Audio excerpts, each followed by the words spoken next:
Je vous le dis en vérité, parmi ceux qui sont nés de femmes, il n'y en a point paru de plus grand que Jean-Baptiste. Cependant, le plus petit dans le royaume des cieux est plus grand que lui. Depuis le temps de Jean-Baptiste jusqu'à présent, le royaume des cieux est forcé, et ce sont les violents qui s'en emparent. Car tous les prophètes et la loi ont prophétisé ce qu'a Jean, et si vous voulez le comprendre, c'est lui qui est l'Élie qui devait venir. Que celui qui a des oreilles pour entendre. Matthieu 11, 11, 15. En premier lieu, nous pouvons comprendre la signification de cette déclaration dans Matthieu 11. Tous les prophètes ont prophétisé ce qu'a Jean. Et qu'ont-ils prophétisé? Bien entendu, ils ont prophétisé de nombreuses choses, mais l'aspect le plus important de leur prophétie, c'était la venue du roi et du royaume. C'était tellement vrai que dans le Nouveau Testament, la question du royaume était considérée comme couramment admise. Quand vous ouvrez le Nouveau Testament, que vous lisez les évangiles, vous remarquez qu'il n'y a aucune explication donnée à ce sujet. Le royaume n'est pas introduit comme s'il s'agissait d'une notion inconnue pour les Israélites. Vous remarquez que sans aucune explication, ceux qui sont allés vers le Seigneur Jésus ont parlé du royaume. Et vous voyez le Seigneur lui-même en parler, alors que ceux qui sont allés vers lui n'ont pas même mentionné.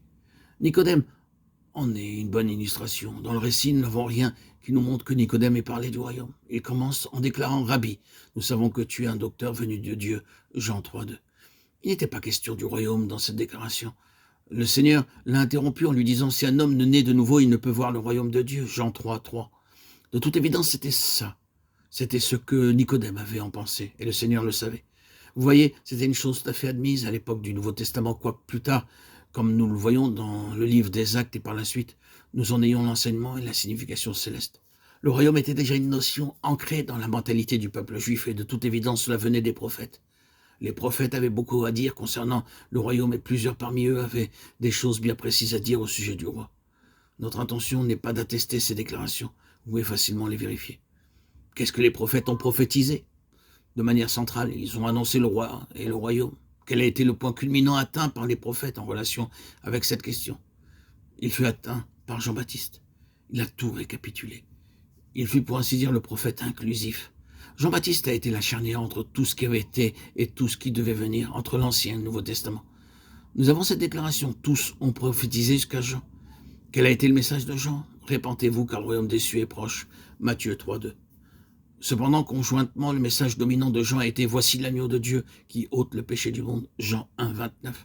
Ce ne sont pas deux choses distinctes, elles ne font qu'un. Le royaume s'est approché et voici l'agneau de Dieu.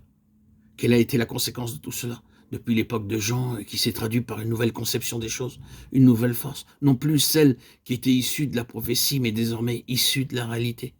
C'était le royaume des cieux. La loi et les prophètes ont subsisté jusqu'à Jean. Depuis lors, le royaume de Dieu est annoncé et chacun use de violence pour y rentrer. Les prophètes l'avaient prophétisé, maintenant c'est une chose accomplie, l'agneau de Dieu qui ôte le péché du monde.